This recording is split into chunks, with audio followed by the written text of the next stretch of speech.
कल इंदिरा जी की पुण्यतिथि है। मुझे एक छोटी अपनी बात याद आई।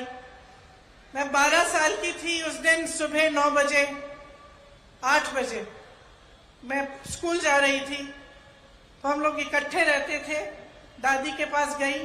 स्कूल में एक प्रतियोगिता थी, उसके लिए मैंने दादी का एक झोला रखती थी, मैंने उनका झोला मांगा। नाटक की प्रतियोगिता थी।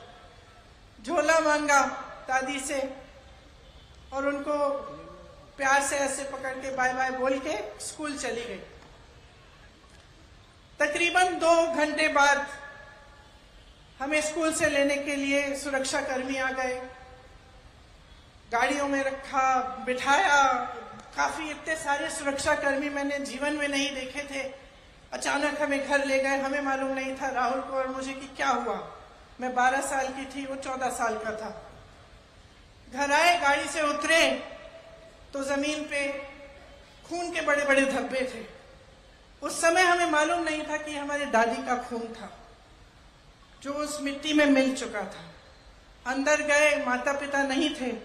पिताजी दौरे पे थे, बंगाल गए हुए थे। माताजी दादी को लेकर अस्पताल गई हुई थी।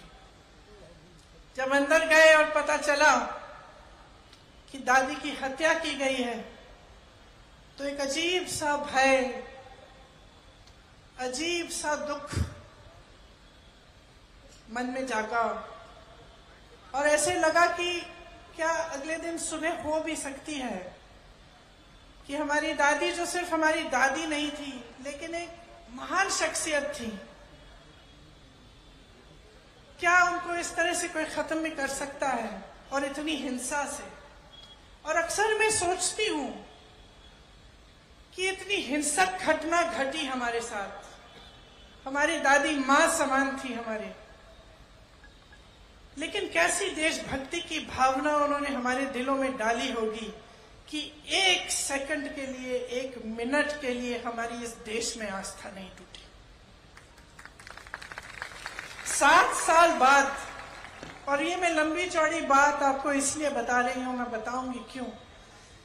7 साल बाद, मैं 19 साल की थी, इसी तरह की घटना मेरे पिता के साथ घटती है और मैं अपने पिता का छलनी शरीर, खून से लथपथ शरीर घर लाती हूं।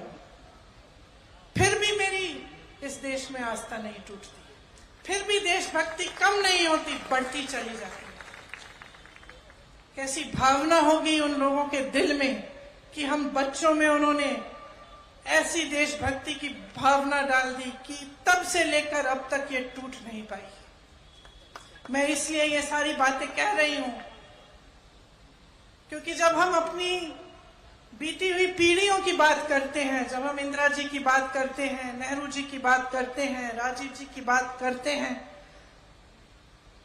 तो हमारी आलोचना करने वाले एकदम से परिवारवाद की बात उठाते हैं।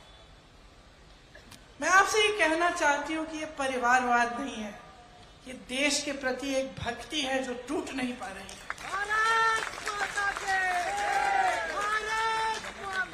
और ये एक श्रद्धा है दिल में आप सबके लिए, आपके लिए जो आप यहाँ बैठे हैं, मेरी बहनों आपके लिए, मेरे भाइयों आपके लिए, जो इस देश का किसान है उसके लिए, जो दिन रात एक करता है उस खेती के में से कुछ बनाने के लिए, उपज करने के लिए, हमें खिलाने के लिए, जो अन्नदाता है इस देश का, उसके लिए आस्था है।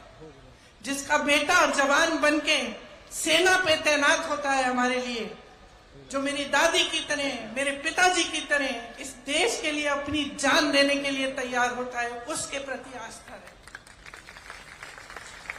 और ये कुछ भी कह लें, कुछ भी कर लें, ये आस्था कभी नहीं तोड़ पाएंगे, ये देशभक्ति कभी नहीं तोड़ पाएंगे।